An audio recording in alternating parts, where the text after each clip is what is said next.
YouTube. I'm in Costa Rica to learn about climate with TED Countdown and Conspirator and Quest. I have never been here before and I'm really excited to be here, but I didn't want to just vlog, like do a travel vlog like normal. I really wanted to focus on seeing wildlife and looking for things instead of focusing on filming, because this is one of the most biodiverse places on the planet and I've never been here and I just want to see as much wildlife as I can. And I also am really excited about it because I'm very convinced that I won't know what any of it is because it's so different from Texas and all the other wildlife that I've seen. So my plan for this video is look for wildlife, record it, not know what it is, come back home, do the research, find the context, put it all in a video for you guys and for myself so I can learn about what it is. I'm really excited about this concept. I want to do the research later and then we can learn about what it was together. It's gonna make me love it even more. Ow, I just got bit by a freaking ant. I love Costa Rica. Ow, what the frick? Why'd you do that? Anyway, I'm excited to be here like it's described. Let's go find some stuff. Hey guys, I don't know about you, but I used to be so guilty of putting off doctor's appointments, not because I don't care, but because calling offices and checking insurance and trying to find a time that works just feels like a lot with everything else going on in life. Okay, I'm busy, and it was just another thing in the back of my mind on my to-do list. And I'm sure a lot of you have been there too, and I don't want you to go through that any longer. I was able to stop procrastinating once I found a much easier solution and started using today's sponsor, which is ZocDoc. And I think you guys will really like them too. ZocDoc is a free website where you can search and compare local and network doctors, read real patient reviews, and see actual appointment times. I like that you can just book online instead of playing phone tag. They also have over 150,000 providers across hundreds of specialties, and you can often find appointments within like 24 to 72 hours. Sometimes even same day, which is crazy. I personally just chose a doctor that fit what I was looking for, and honestly, it removed a lot of the friction that normally makes me delay this stuff. Your health is important, and making the appointment is usually the hardest part. And I know it may seem small, but clicking the link in the description is a huge step towards prioritizing your health. You can go to ZocDoc.com/Maya to get started and check that appointment off your to-do list. Thanks ZocDoc for sponsoring today's video and making taking care of our health so much easier. Hello, everybody. Welcome back to Texas. Yes, I am home from Costa Rica and I have done the research and I have had help IDing all the things that I saw in Costa Rica. And I'm very excited to go through everything and tell you about all of it. Are you ready? If you like videos like this, let me know in the comments. I don't know how this is gonna go. I've never done anything like this before, but let's check it out anyway. Okay, so first things first, we got on a plane, and not just any plane, a really small one, which I've never been. Is that a lie? No, I've never been on a hopper plane before. And so some people were kind of scared because it kind of feels like a tin can in the air that shakes a lot, but I kind of liked it. I thought it was fun. And so we got a lot of really cool views of Costa Rica, but then I started seeing the same color and like shape pop up of trees. And I was thinking to myself, like, surely there's no way, surely. And then I got a closer look by zooming in on my phone and I was like, oh my gosh, that's all palm oil. So if you've never heard me talk about palm oil before, it's a really big topic of conversation for conservation. If you don't know what palm oil is, it's a super versatile vegetable oil that is found in like everything.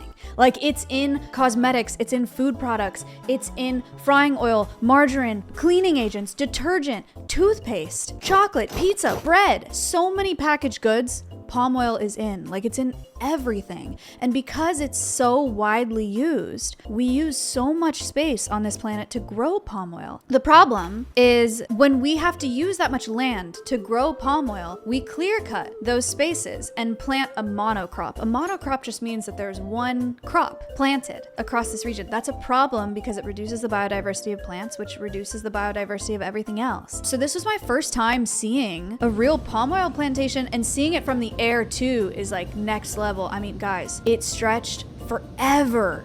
It was crazy. There's lots of wildlife that is at risk, primarily because of palm oil plantations and the habitat loss that they've caused. And I thought that this would probably be the case in Costa Rica, and it is. I mean, it's really tough. It does give a lot of people work, and we actually ended up driving past some workers who were working on palm oil plantations. But then I was talking to a biologist on the van, and I learned that over 90% of workers have no social security coverage out there. They work on a subcontracting basis, and then they're under this pressure knowing that there's a bunch of people in line to take their place. So it's really hard for them to organize unions unions and demand rights and push improvements in working conditions. The biologist that I was talking to in the bus too, he was like, they cut down these huge fronds, these leaves, and then they leave them on the ground, which is prime habitat for snakes, like venomous snakes and other wildlife. And so working on a palm oil plantation can also be really dangerous work because there's a lot of snake bites that happen in these plantations, which is really scary. And it's really hard, backbreaking work. I mean, look at how they do this. Is that not crazy? So,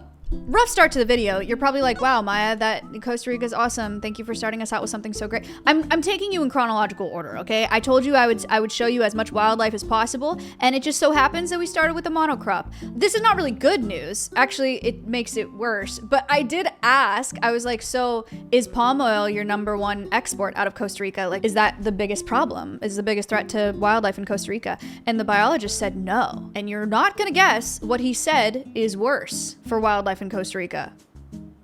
No. No.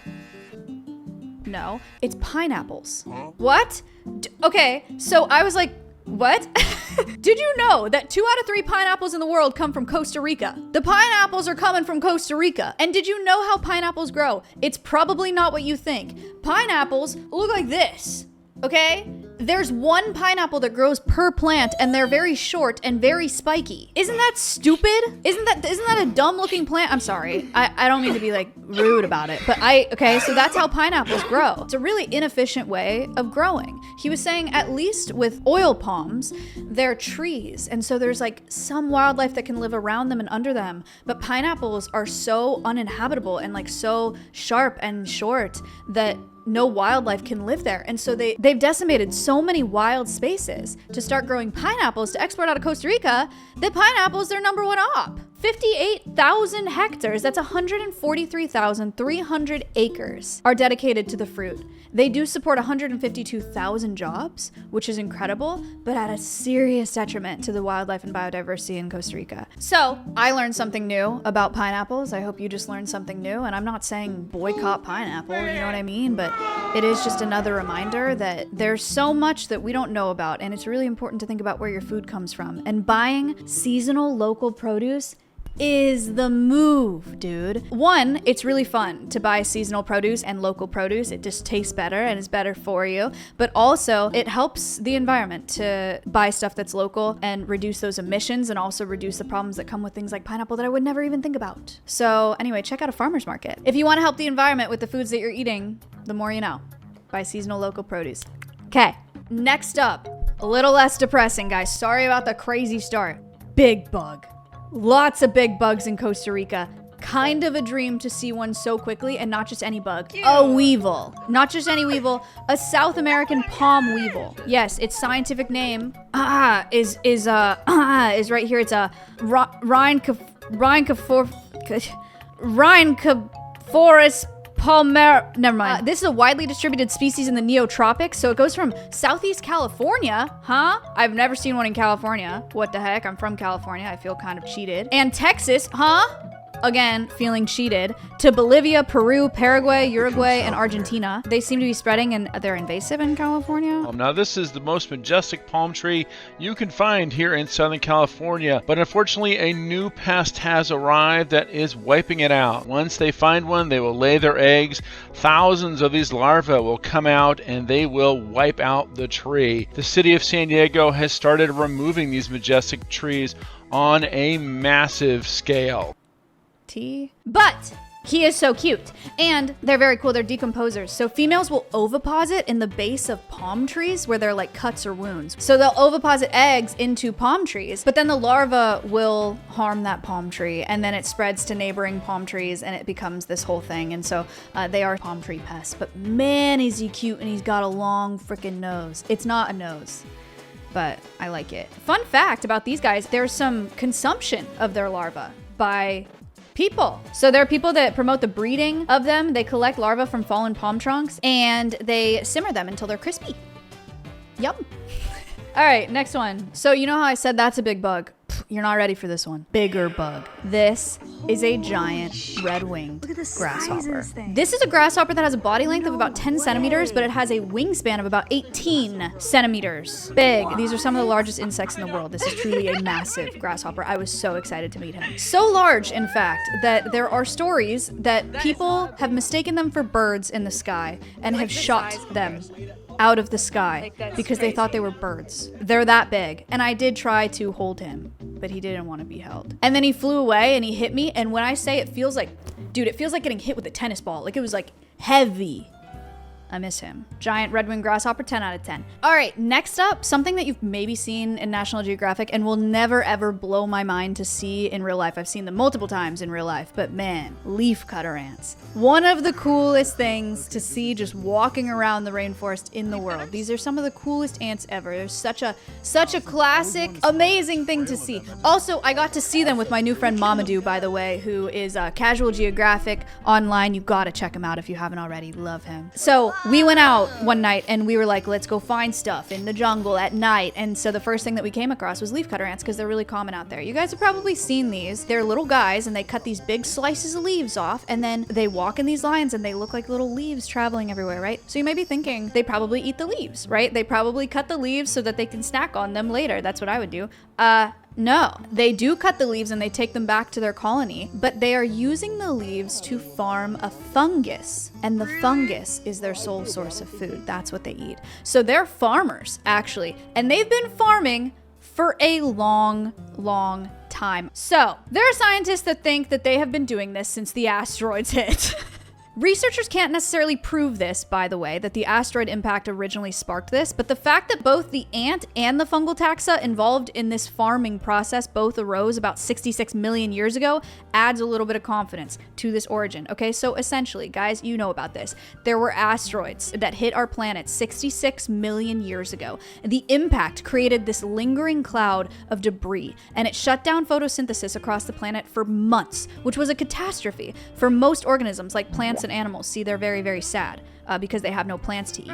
Boo. But the fungi that decompose plant material had a heyday, and the ants that already had this loose relationship with this fungi were taking advantage of this newly abundant food source because they were like, okay, wait, hold on, this is great. We eat fungi. Fungi's thriving right now, so ants are maybe thriving, right? For the first few million years, ants would tend this fungal species that was also found in the wild. But then about 27 million years ago, there was a subset of ants that completely domesticated their fungal cultivars, as in they started farming the fungus instead of just finding it in the wild. For us, for farming, cows were domesticated, like cattle were domesticated like 10,000, 11,000 years ago. Ants, they've been doing this farming thing for like 27 million years. Yeah, mogged. Okay, next up, this is a really short clip, but it's actually one of my favorite finds of this entire trip. Also, unfortunately, I did ask an entomologist. I don't know what it is. All we can say with confidence is it's some plant hopper, okay? It was for such a short amount of time, and I only got to see him for a second, but you gotta get a zoom in. This guy is so freaking cool, and then you can put up some other pictures of plant hoppers maybe. He looks like he has a firework coming out of his butt. It's actually not a tail that he has, it's this like wax projection. Coolest thing about this wax projection, we don't know what it's for. We don't know what the firework butt is for. We don't know what kind of bug this is, but holy cow, isn't he cool? And also that's one of the best things when you have no idea what it is. I like that. So anyway, sorry I couldn't get an ID and I couldn't really get a lot more information for you because it doesn't exist. But look at him. Wicked. Okay, next up we've got a really, really bright and colorful guy that looks like you definitely shouldn't touch him. I was very confident when I saw this that this was a centipede, but then we looked at the footage closer. Centipedes and millipedes are different, okay? Centipedes have one pair of legs per body segment. Right? Millipedes can have multiple pairs of legs per body segment, and this individual looked like he had 2 pairs of legs per body segment. So we're thinking millipede. We're actually thinking this scientific name. I will spare you me trying to say the scientific names for the rest of this video. Eventually I will get better at that, but right now you're not gonna remember that anyway. I don't know. Am I fake for that? Anyway, we think that it's a millipede. We think this is relatively new to the fauna of Costa Rica, and he's really cool and colorful, and millipedes are important. They're decomposers. Centipedes are carnivorous, and so they'll eat other bugs, which is an important job because they'll help regulate other bug populations. Millipedes will help decompose things on the forest floor. Both very, very important. Both very, very cool. Still is giving like no touchy. I don't know if something would have. There are millipedes that produce cyanide though. That's cool. And they smell like almonds and cherries. That has nothing to do with what I'm talking about right now, but the more you know. Okay, so next up we have a frog. Oop, scared him. Okay, bye. Okay, well, I found another one that was the exact same. So next up we have this frog. This is a smoky jungle frog. And also, it's a good thing, probably, that I did not pick him up. Not that I would anyway. But there are anecdotal reports that claim that they produce a noxious compound in its skin, so it can cause some skin rash, sneezing, and irritation. But I didn't pick him up, so it's all good. Anyway, frogs are really cool. Amphibians are really cool. There's a ton of them in Costa Rica. And he was really pretty, and he matched the color of the leaves, and I liked him. So, smoky jungle frog. 10 out of 10. Finding him, not that hard. Finding him through my phone? Oh yeah, no, I cannot see him. Okay, everybody, next up. I actually did not have to do the research to ID these two species because we know them very well and we love them very much. We got black vultures and we've got turkey vultures. I know them because we have turkey vultures in California and we have turkey vultures and black vultures in Texas. These are New World vultures. A lot of vultures around the world are not doing so hot right now. Like, they are really, really facing serious conservation threats. But turkey vultures and black vultures are doing pretty all right, and you guys have probably seen them before. The way that you can tell these two apart, turkey vultures have this red head and black vultures have this black head. And if you see them in the air too, you'll know a vulture because it's a big black bird that's soaring. And so they don't flap a lot. They just kind of like coast. And black vultures have this like kind of white splotch underneath their wings. And so if you're looking up, that's how you know it's a black vulture versus a turkey vulture. Vultures are super important because they are nature's janitors and they clean up things that are decaying, dead things that are decaying. That's a really, really important job that goes unthanked. And a lot of people think that vultures are gross, but really we need them to do that. Vultures are capable of metabolizing things like rabies, anthrax, botulism, right? Diseases that could spread to other wildlife or spread to us when they eat dead things. And so in India, for example, vultures really decreased in their populations, right? By a ton. When vultures decrease, because people don't like vultures, poachers don't like vultures either because they give away their locations, right? Poacher will kill something and then vultures will circle up here. They'll fly around and then they give away that poacher's location. So poachers will shoot them out of the air. Poachers will poison a carcass. So hundreds of vultures will come, feed on that carcass, and they'll all die, which is terrible. And so we've lost a ton of vultures that way. We've also lost vultures to an antibiotic drug called diclofenac and et cetera, et cetera, et cetera. But vulture populations crashed in India. So one of the things that came in to fill that ecological niche of eating dead things was stray dogs, because there were lots of stray dogs, right? The problem with that is dogs don't have the ability to metabolize rabies. And so dogs were eating these dead things that had rabies, and then they were contracting rabies. And then they were spreading rabies to each other. And then, as you know, if you get bit by a rabid animal, it can spread to humans. And so there was this huge rabies outbreak that killed tons of people. That happened because we didn't have vultures. And so vultures are really, really important for protecting us from the spread of diseases and for cleaning everything up. And they're also really cute and really special. So I was really excited to see both turkey vultures and black vultures in Costa Rica. Fun fact, there's also king vultures in Costa Rica. They are so sick, I would die if I saw one in the wild. I did not see any on this trip, but they look like this. Are you kidding me? Okay, quick one. We got a parasite, y'all. And I filmed this because I remember this from if you guys didn't know this, my degree is in agriculture. And so I learned a lot about these in school in my pest management classes. This is a citrus leaf miner. And so this is a citrus leaf. I forget what tree it was from. I don't remember what kind of citrus tree it was from. Whatever, it doesn't matter. This is a citrus leaf, and you see these squiggly lines in the leaf? There is a little bug called a leaf miner, and he burrows through this leaf. And it's an agricultural pest. It does a lot of damage to crops. Discovered in Florida in 1993, but by 1995 it was discovered in Central America, but it originated in Asia. They're all over. I mean, it's a huge problem for agriculture. And that's really all I have to say about that. I just saw it and I recognized it, and so I thought I'd point it out to y'all, because you've probably seen little lines in leaves like that and like not known what they were from, and now you know it's a parasite. So the more you know. I don't know, thought it was interesting. They're not great though for agriculture, but they're here with us, so it's kind of cool. Anyway, really, really quick clip here because I only got to see them for just a second, but you can hear them before you can see them in the rainforest. Scarlet macaws. So here's a pair of two scarlet macaws that were flying. It always makes me really emotional to see macaws in the wild. I saw them in the Amazon as well. Because we have macaws at Alveus Sanctuary, as you know, we have Tico and Miley. And Miley is a Catalina macaw, which is a hybrid between a scarlet macaw and a blue and gold macaw. So she's half scarlet macaw, like these ones in the wild. It's a really incredible bird. They're super, super heavily affected by the pet trade and by habitat loss. People think they want parrots as pets, but truly having a macaw as a pet is hard. They're loud. I mean, listen to this.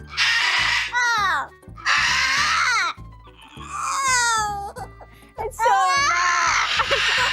You don't want that in your home. Plus, they can live 75 years. They have really strong beaks. They can chew through wood. They can really, really bite hard. And it's something that most people can't commit to. So you got to really, really think before you decide on getting a pet. And generally, we don't recommend parrots as pets to anybody. Next up, we got another beetle. Bad news for you guys. There are a lot of bugs on this planet. I don't know what this is. Some kind of is it verre beetle? Verre beetle? Verre beetle? I don't know. Cute though. Big fan. Big guy. My dream, just so you guys know, is this isn't gonna happen. But like, I wish that there were beetles that were like this big. Cause oh, it'd be so cool to have one like a dog. They probably wouldn't like that anyway, but anyway, it's one of my dreams. And I would love for it to look exactly like this beetle that was on my hand.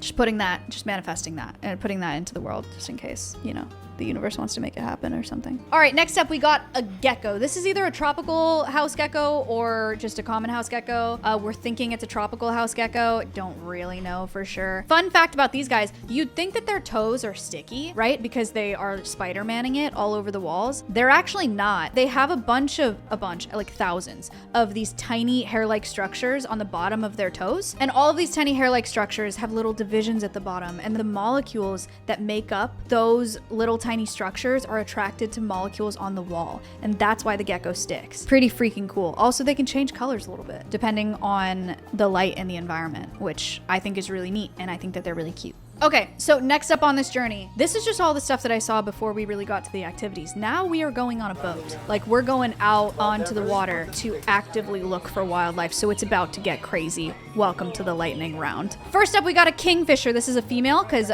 she doesn't have an orange chest. Fun fact, they're very cool and they eat fish. Next up, we got a little blue heron. This is cute. This is a stand and wait predator, so they'll kind of just hang out until something comes across its feet and then they'll grab it. Fun fact, this is an adult because they're blue, but the juveniles are fully white in plumage and they look like a totally different bird. I got to see both an adult and a juvenile. Wow, so cute.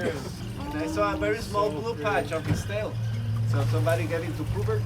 Sorry, buddy. Next up, we saw bats, guys. I was not expecting to see bats. These are greater sack-winged bats. Bats are really important. They do a ton of ecosystem services around the world. They are pollinators. Bats will pollinate plants. That's right. They pollinate plants like bees. They also eat a ton of insects, and so they help control insect populations around the world, so they're really important for that reason. Bats actually pollinate agave, which is how we get tequila, by the way. Fun fact. So if you like tequila, you better say thank you to bats and like bats. We literally would not have tequila without bats. Fun fact. But this particular bat species is one very cute, and also they're insectivores, and so they help keep bug populations in check. Shout out bats. Shout out greater sack-winged bats. 10 out of 10. Pretty cute. Next up, we have a barn owl. This is the most widely distributed owl species on Earth. They have incredible hearing, and they're also pretty aware of everything that's going on, as you can see by this guy. He's like, what the heck are you doing in my house? They also make terrifying noises. Cue barn owl vocalization.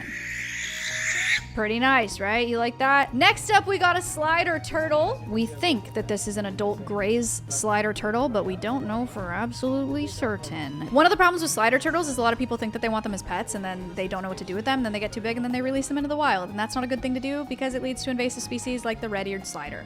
So be responsible with your pet ownership. Next up, we got a basilisk lizard. And this might look like kind of a normal lizard to you, but little do you know, they can do this. So some people also call this a Jesus lizard because they can run on water. They are also great swimmers, and they are everywhere in Costa Rica. I saw a bunch of these guys. Shout out. It was one of my favorite sightings. Next up, we got a bare-throated tiger heron. This guy has crazy coloration and barring patterns, like the patterns on his feathers, the stripies. I thought he was so cool looking. They like eating fish and frogs and rodents even. Kind of crazy. They just stand and they wait there. I would not want to get eaten by this guy. Next up, this is cool. This was my first crocodile in the wild. This is an American crocodile. They live in brackish or saltwater areas. Mouth open, smiling for your pictures. These guys can grow over 20 feet long.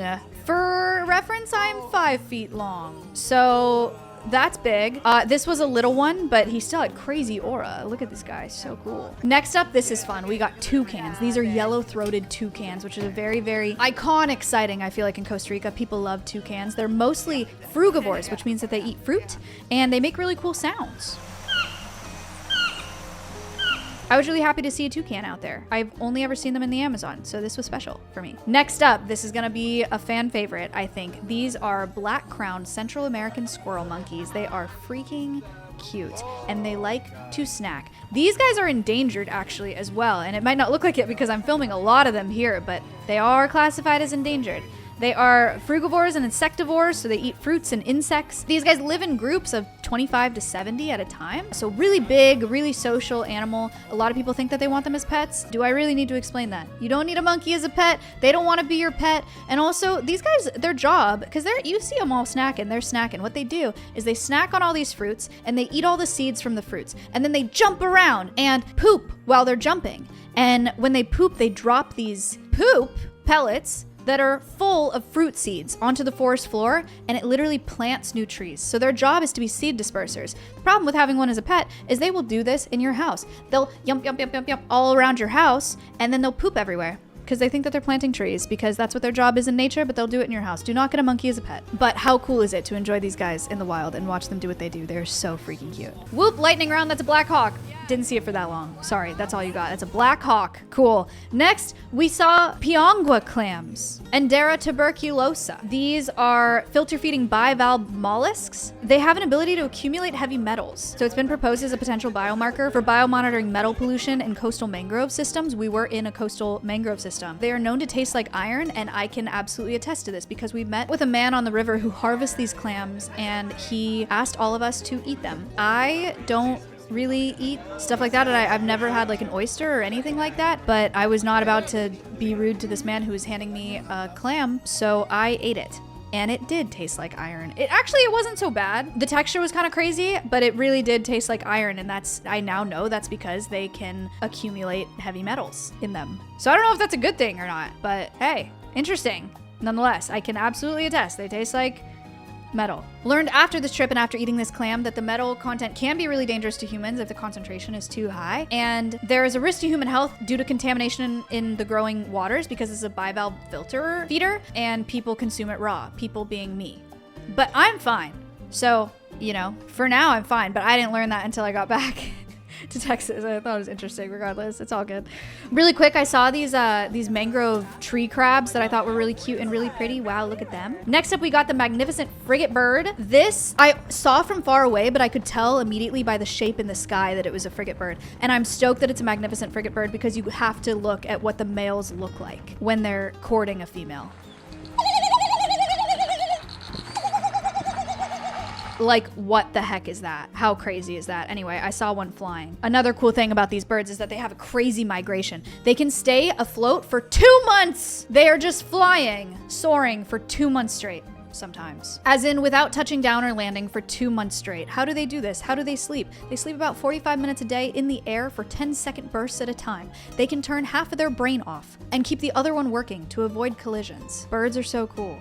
Wildlife is so cool. What the heck? Next up, we got a green iguana. Not just any green iguana, a really freaking big one. Look, the juxtaposition of the dinosaurs versus the iguana. Yeah. So poetic. The material writes itself. This is gonna be for the weekend. God. They can get bigger than this, but this was a big iguana. We saw him crossing the road. A lot of people want these as pets and it doesn't work out. And so in Florida, a lot of people bought them as pets and then released them and they became an invasive species. They are a big problem in Florida and there are a lot of bounties out to cull green iguanas because they're invasive. They average about 6.5 feet long. Again, I'm 5 feet long, so what the heck? And they can weigh about 11 pounds. Also, they can shred. They've got claws and they can bite and they're no joke. I don't know why you would want one of these as a pet. Next up, we have a red and brown beetle. This one was my friend, and I say that because she hung out with me for like probably 45 minutes while we were doing, like we were circled up and we were talking about stuff, and I got to sit with this beetle and she just like burrowed in my dress and it was really cute. So I really, really liked her. Probably a female since no horn, but I don't know for sure. Guys, there's over 300,000 species of beetles. It's really hard to ID them. We did our best. Ox beetle. Probably. They're from Arizona, found from Arizona to Florida, throughout Central America, in parts of South America. They're mostly considered pests because they do damage to crops, but I really liked her and I thought she was really cute. And I also helped some people get over their fear of bugs because she was really chill and moved pretty slow. And so I facilitated some of the people on the trip holding her to get over their fear of bugs, which was really nice. A shout out to May. Maya found this bug. You know what? Screw it. May I try? Of course. Okay. He's really sweet. Oh my god, he's really a mover. Oh my god. Busy guy. Maya found this beetle. and he just hung out with her the whole trip, and he's actually like really cool. Oh my god. Last but absolutely not least, we have a variation of what is commonly called a touch-me-not. The scientific name I'm not going to put out there because there's a lot of different kinds and we don't want to get it wrong. It would be very easy to get it wrong, but the common name is a touch-me-not, and the reason it's called that is very obvious. It doesn't like being touched. This was a really, really cool find because it was at the very end of the trip, and we had this whole group of incredible influencers and creators that came on this trip with me, and we were at the airport getting ready to go on a hopper plane, and I was like, you guys want to come see a cool plant? And I had been like yapping to them about nature the whole trip, and they were like, yeah. And so I brought them out and they all got to touch it. You know, it would like close up and they thought that it was really magical. And it was a really special way to round out the trip for me and all these wildlife sightings because it was a plant that got people really excited about plants. And it's just like a ground cover one that you wouldn't really look at otherwise, but it's so magical when you really get down into it and look at nature, you know, and like spend the time to notice things. And so I thought that was a perfect species to close up the trip with. It was a really, really wonderful trip. Thank you so much to TED Countdown, and thank you so much to Quest, and thank you so much to Conspirator for bringing me out there on that trip. I learned so much. I met some really incredible indigenous people. I saw incredible wildlife. I learned a ton about climate, and I thought I really, really got some awesome reflections out of it. So thank you so much. I hope you guys liked this video. I know I just threw a ton of information at you. Selfishly, I wanted to do this video because I wanted to know everything that I saw. So I got to learn a lot in like writing this whole thing out and prepping it for you. But I hope that you liked it. This is everything that I saw in Costa Rica. If you liked it, let me know in the comments, and I'll see you on the next video. Like and subscribe, please. Thank you. Bye.